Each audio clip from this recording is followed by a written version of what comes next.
بسم اللہ الرحمن الرحیم۔ گمنام ہیروز کے معزز ناظرین، السلام علیکم۔ آئیے چلتے ہیں کہانی کی طرف۔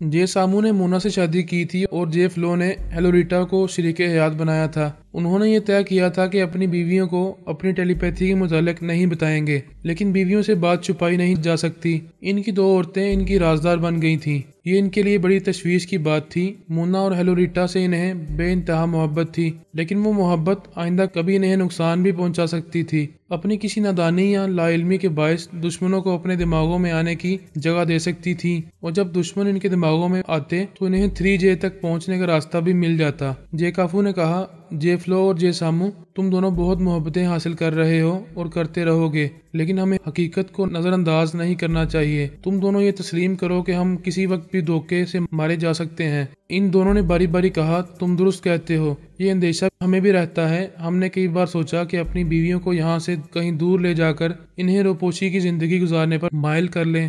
جے کافو نے کہا، اس سے کیا ہوتا ہے؟ وہ جہاں بھی روپوش رہیں گی، تم دونوں ان سے ملنے جایا کرو گے۔ اسی جانے آنے میں دشمنوں کو تم میں سے کسی کی کمزوری معلوم ہو سکتی ہے، تم میں سے کوئی کسی کی نظروں میں آ سکتا ہے۔ جے فلو نے کہا، ہم مانتے ہیں، ہم نے ہر پہلو پر غور کیا ہے، اب تم ہی بتاؤ ہمیں کیا کرنا چاہیے۔ جب عورت محبت کرتی ہے تو بہت سی مسرتیں دیتی ہے اور بہت سا یقین اور اعتماد پیدا کرتی ہے، لیکن وہ اپنی کمزوریوں کو نہیں سمجھ پاتی۔ تم دونوں کی بیویوں کی کمزوریاں یہ ہیں کہ وہ ٹیلی پیتھی نہیں جانتی اور یہ بھی نہیں جان سکتی کہ کب اور کس وقت ہمارے دشمن ان کی کمزوریوں سے فائدہ اٹھا سکتے ہیں۔ بہرحال میں آخری بات کہتا ہوں کہ میں تم دونوں سے دور ہو جاؤں گا اور تنہا روپوشی کی زندگی گزاروں گا۔ جے سامو نے کہا، تمہاری علیحدگی سے ہمیں بہت دکھ ہوگا۔ ہم جانتے ہیں کہ تم دشمن بن کر ہمارا ساتھ نہیں چھوڑو گے۔ جب تک ہم تینوں زندہ ہیں تب تک ہمارے دلوں میں ایک دوسرے کے خلاف کبھی میل نہیں آئے گا۔ تو پھر یہ طے پا گیا کہ میں تم دونوں سے دور جا رہا ہوں۔ یار کافو، تمہاری یہ بات دل کو دکھا رہی ہے، مگر ہم کیا کریں؟ نہ ہم ان بے قصور بیویوں کو چھوڑ سکتے ہیں، نہ تمہیں چھوڑنے کو جی چاہتا ہے، مگر حالات مجبور کر رہے ہیں۔ جے کافو نے کہا، دل برداشتہ ہونے کی ضرورت نہیں۔ میری دوری اور میری روپوشی سے ہماری دوستی میں کوئی فرق پیدا نہیں ہوگا۔ یوں تو وہ تینوں ذہین تھے، لیکن فی الحال جے کافو ان سے زیادہ ذہین ثابت ہو رہا تھا۔ اس نے اپنی سلامتی اور بقا کے لیے کمزوری پیدا کرنے والی کسی عورت کو اپنی زندگی میں آنے کا موقع نہیں دیا، اور یہی اس کی سب سے بڑی ذہانت تھی۔ ان تینوں کے درمیان یہ طے پایا کہ جے کافو آدھی رات تک ان کے ساتھ رہے گا، پھر رات کی تاریکی میں ان سے جدا ہو جائے گا۔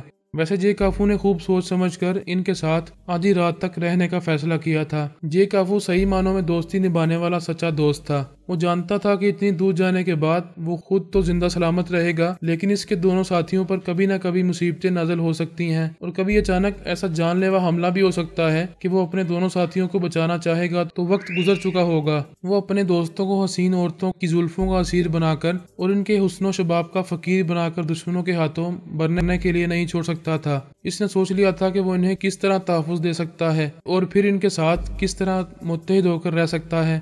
وہ غسل کرنے کے بہانے اپنے باتھ روم میں آیا، پھر دروازہ بند کر کے خیال خوانی کے ذریعے ہیلوریٹا کے دماغ میں پہنچ گیا۔ مونا اور ہیلوریٹا کے دماغوں کو مقفل کر دیا گیا تھا، لیکن وہ جانتا تھا کہ ان مقفل دماغوں میں کس آواز اور لب و لہجے کے ذریعے پہنچا جا سکتا ہے۔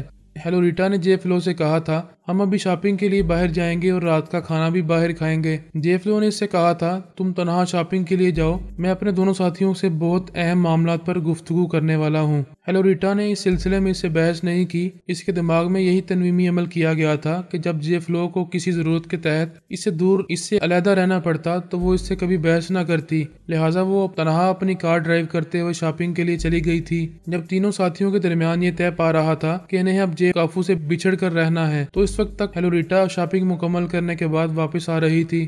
اسی وقت جے کافو باتھ روم کے اندر جا کر اپنا دروازہ بند کر چکا تھا اور ہیلوریٹا کے دماغ پر قبضہ جما چکا تھا۔ وہ اپنی کار کی رفتار بڑھاتی ہوئی تیزی سے ایک ایسی سڑک پر پہنچی جو ہیوی گاڑیوں کے لیے مخصوص تھی۔ ہیلوریٹا تیز رفتاری سے ڈرتی تھی، نارمل رفتار سے گاڑی چلایا کرتی تھی۔ اس وقت وہ تیز رفتاری سے گاڑی ڈرائیو کرتے وقت خوف کھانا بھول گئی تھی، کیونکہ وہ اپنے آپ میں نہیں تھی، جے کافو کے قبضے میں تھی۔ جے کافو نے اس کے ذریعے تیز رفتاری سے کار کو چلاتے ہوئے ایک ہیوی ٹرک سے ٹکرا دیا، پھر دماغی طور پر اپنی جگہ حاضر ہو گیا، اطمینان سے غسل وغیرہ کیا، پھر لباس تبدیل کر کے اپنے ساتھیوں کے پاس آ گیا۔ اس نے اپنے دوست جے فلو کی سلامتی کے لیے اس کا دل توڑنے والی حرکت کی تھی اور یہ سوچا تھا کہ دل ٹوٹے کوئی بات نہیں، پھر وہ سنبھل جائے گا، مگر یہ اطمینان رہے گا کہ وہ پہلے کی طرح اس کے ساتھ روپوش رہ کر زندہ سلامت رہے گا۔ اس نے دوستی کی خاطر بے گناہ ہیلوریٹا پر ظلم کیا تھا، جان بوجھ کر اس کی جان لی تھی۔ اس سلسلے میں اس نے سوچا اگر وہ اس کی جان سے نہ کھیلتا تو دشمن اس کے دوست جے فلو کی جان سے کھیلتے،